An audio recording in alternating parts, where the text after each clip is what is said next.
depois de tantos anos trabalhando contra a violência à mulher, como eu falei para vocês no início, eu venho de épocas de seca, em épocas que as mulheres eram assediadas nas frentes de emergência, porque os maridos migravam para grandes cidades, as mulheres ficavam para sustentar a sua propriedade, sustentar a terra, né? Não perder a terra, mas elas também iam trabalhar nas frentes de emergência e eram assediadas.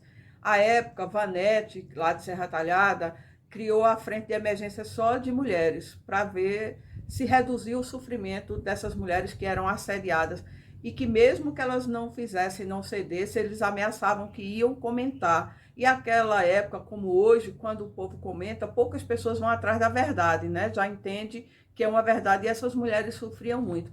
Então, eu já cresci percebendo esse nível de violência contra as mulheres. E aprendi muito nessa luta. Com tantos anos, eu comecei a perceber que uma das formas de reduzir a violência contra a mulher é também falar para os homens. Nós sempre reunimos as mulheres para falar dos direitos delas, para falar dos nossos direitos, porque eu também me coloco nessa condição, né? Então, para falar dos direitos, do quanto a gente tem direito à vida, à saúde, à liberdade, ao emprego, à renda, a ser feliz. Mas a gente deixava os homens em casa. Então, as mulheres voltavam, o marido continuava, se fosse ignorante, com a mesma ignorância, porque quem tinha recebido a informação e o empoderamento era ela. A reflexão com ele era muito pouco. Eu recebi o desafio de ajudar a construir 15 conselhos municipais da mulher aqui na região. E aí, numa das cidades, um senhor que participou de nossa palestra e tudo, ele já com 80 anos, ele se levantou na plenária e disse assim: Dona, por que eu não conhecia a senhora antes, quando eu era jovem? E por que quando eu era jovem ninguém nunca me falou isso que a senhora falou? Porque eu fui muito violento com minha mulher e eu não achava que eu era violenta e eu não achava que isso que eu fazia com ela era violência. Talvez se eu tivesse escutado isso antes, eu não tivesse feito tanto a minha mulher sofrer. Aqui também a ela eu quero pedir perdão. Isso me tocou profundamente e eu comecei a perceber que além de fazer o trabalho com as mulheres, né, no combate à violência, no empoderamento, na informação, inclusive sobre a Lei Maria da Penha, e nessa informação, eu percebi que a gente também precisa trabalhar com os homens, com os companheiros, passar essa informação para eles, dialogar com eles sobre o direito das mulheres, sobre a divisão do trabalho em casa, sobre o empoderamento financeiro, sobre as relações humanas.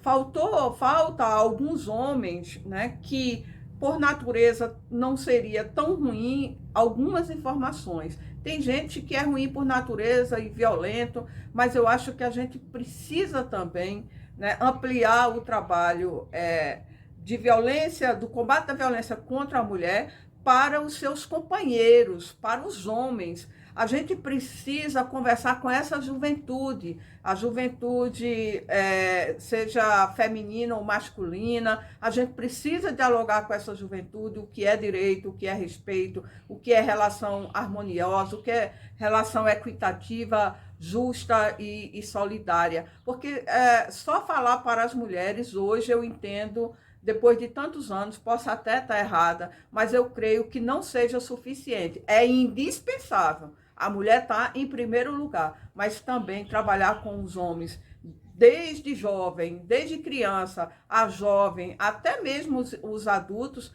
é também indispensável para que a gente busque uma vida com menos violência. Então, quando eu cheguei em Paulo Afonso, não tinha Conselho Municipal do Direito das Mulheres. E, à época, nenhum gestor queria criar. O que é que nós fizemos? Coletamos a assinatura e criamos o Conselho por Lei de Iniciativa Popular. Também, além do Conselho, nós lutamos pela ADEAN. Então, nós temos também a ADEAN, nós temos o Centro de Referência da Mulher, nós temos Ronda Maria da Penha. Tudo isso em função dessa nossa luta pelo direito das mulheres.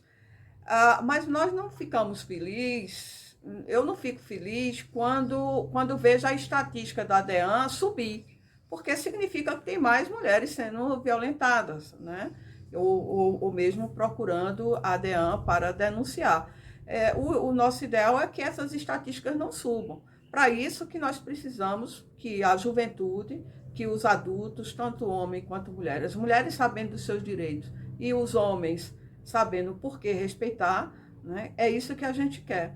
E também falar, e que é uma coisa que a gente pouco fala quando se discute relações de gênero, que relação de gênero também não só é homem e mulher em si, né? Mas mulher, mulher, homem, homem, a forma como você queira se juntar na vida, a forma como você queira constituir sua vida. Seja qualquer forma que você constituiu sua vida, ela não pode ser de violência. Ou ela é de amorosidade, de cumplicidade. Eu não estou falando aqui de um romantismo ingênuo, não, porque toda relação tem conflito, é diferente de violência.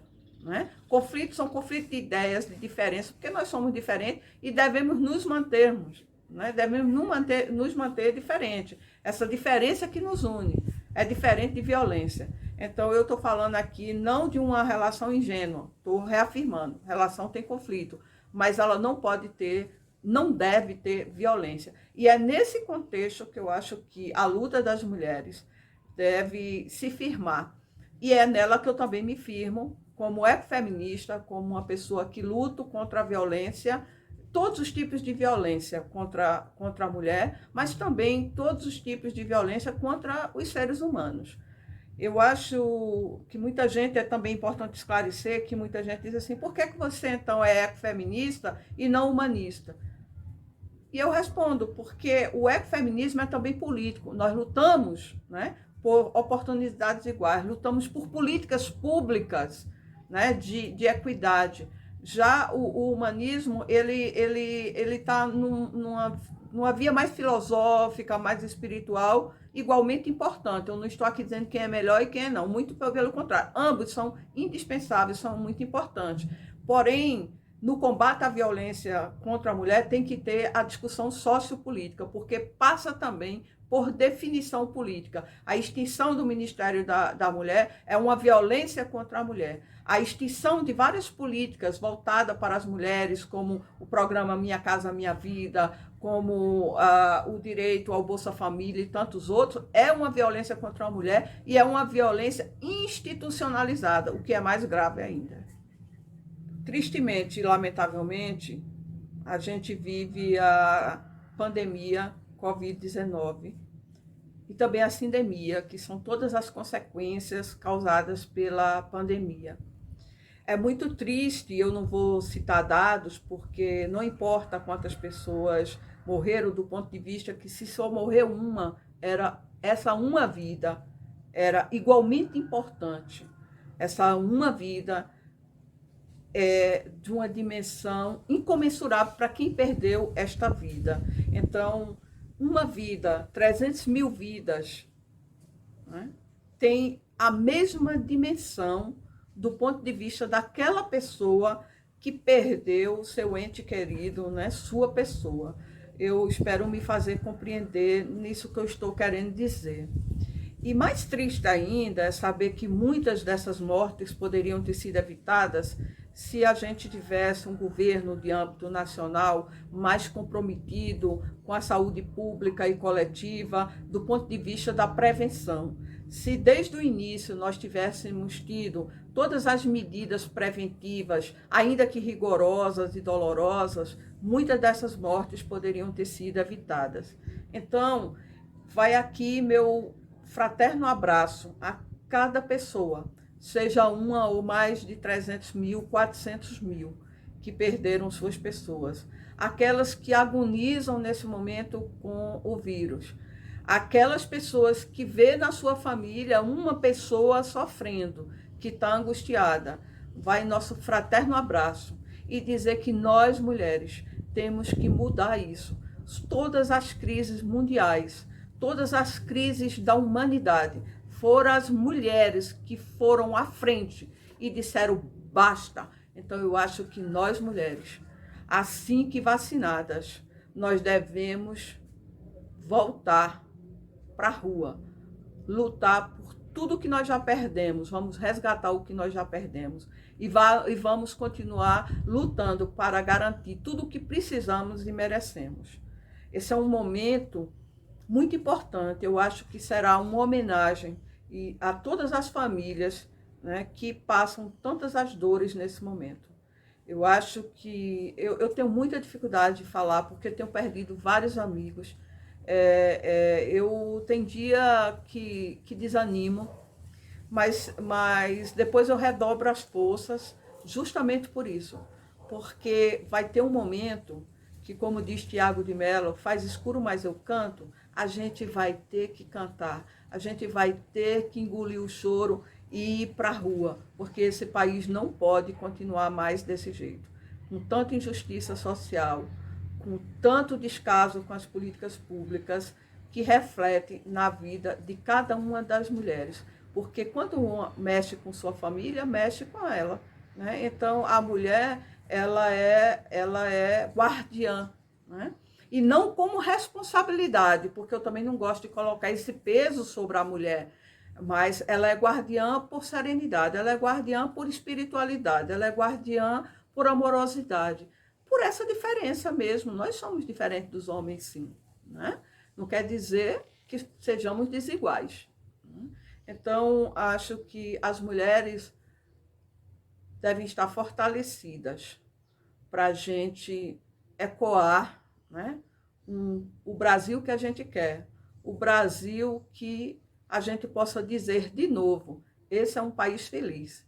Nós vamos retomar esse país. Nós precisamos retomar esse país. E nós, mulheres, junto com homens comprometidos e sérios, vamos fazer isso acontecer. Obrigada. Eu queria agradecer a Dina, queridíssima, né? A TV Quirimurê, que eu acho que é uma iniciativa espetacular, que a gente tem que valorizar muito, assistir, dar audiência, fomentar. Né? E queria agradecer Conversas de Preta, que eu adoro, que é leve, que fala de direitos, mas também ri, porque nós precisamos disso, a gente precisa também rir, a gente precisa celebrar, a gente precisa festejar. Conversa de Preta é um programa assim, para cima, que fala de direitos, que fala de lutas, mas fala de forma para cima, como Dina Lopes é. E a TV Quirimurê se propõe. Eu queria muito agradecer esse espaço, essa oportunidade, e que eu consiga ter levado uma mensagem aqui do território Itaparica, da ONG Agenda, da universidade, dos meus grupos de amigos de luta, uma mensagem de carinho, de agradecimento e também de esperança. Esperançar. Apesar de tudo, a gente tem que esperançar. Vamos esperançar.